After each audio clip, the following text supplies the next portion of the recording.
Moviefone Unscripted. I'm Molly Shannon, and I'm here with writer-director Mike White to talk about our movie, Year of the Dog.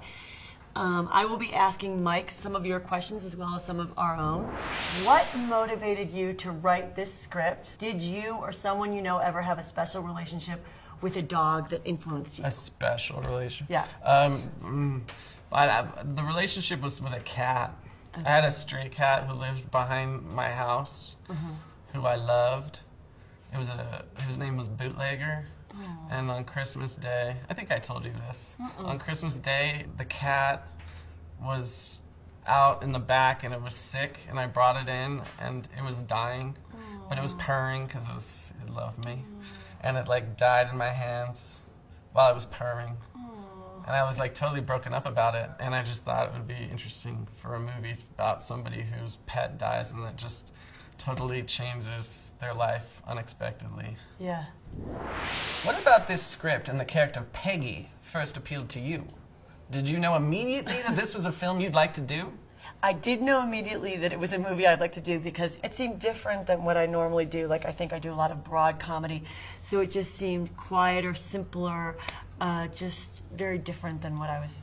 What was funny is that you called me and you were like, I really like the script, and da-da-da-da-da-da, but you never like said anything about the character, and I was like, was this something you would be into doing? You're like, yes! And we had this like 5-minute where I was like, I don't know, maybe she isn't really into it, and you were like, you just didn't want to like be presumptuous that was why I had sent it. Yeah, exactly. That? I do remember that. Oh, yeah. I called and I was like, did you like it? And then, you didn't call me. I was like, maybe she thinks it sucks. Maybe she doesn't like the script. No. If you don't like the script, shuffle off to Buffalo, bitch. No.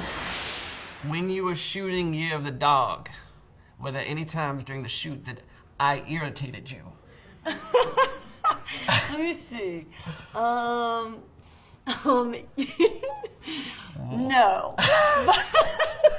No, you make me laugh. Okay, no, not irritated me ever. I laugh. You make me laugh all the time.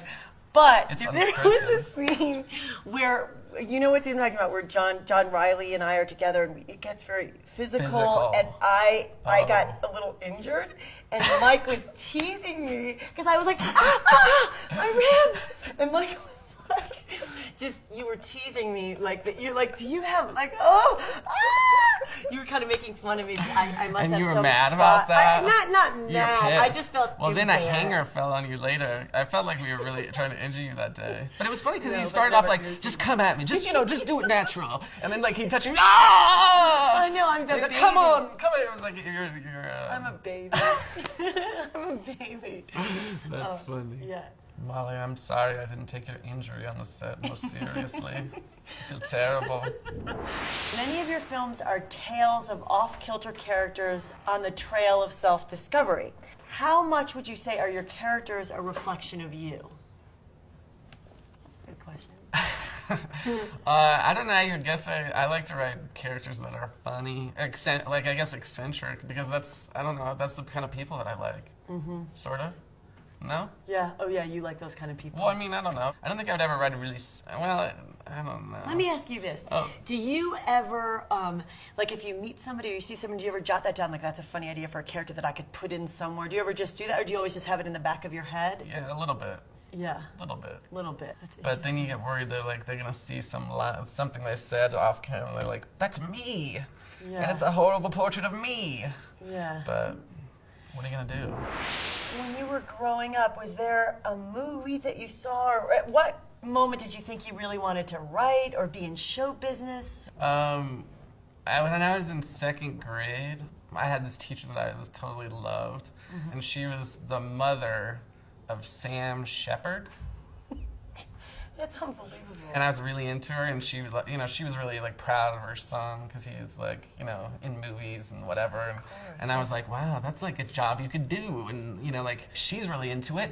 So I would like write little plays for 2nd grade. We wrote Emperor's New Clothes. I'd be like, listen, you be the emperor, you be the lady in waiting, and you in your underwear. I was a little like, I'd like to tell people what to do. And was there a movie that you saw that you thought, God, was there? Do you remember like an? Yeah, I was really into the Poseidon Adventure, and I kept staging it with the kids on the bleachers during recess, and like. I love that too. Really? Shelley we would do Winters? it in the she's pool, like swimming, through yeah. the thing, and then she gives a little speech and she dies. Yeah, that was really. I've seen the Poseidon Adventure like 1,000 times. Love the Poseidon Adventure. So the Poseidon, and anything else? Besides the Poseidon Adventure. If you were to play any legendary rock musician, who would it be and why? Jeez. Well, I don't know. I loved playing Courtney Love on SNL. I loved doing that. So I like, I guess that would be the first thing that comes to mind is like the real, like, somebody kind of up and down and like a big, volatile, broad, attention-seeking personality. That seems interesting. She doesn't seem like that to me. She doesn't? No. Thank you so much to Mike, Moviefone, and you for watching and also for sending in your questions. And please watch out for our movie, Year of the Dog.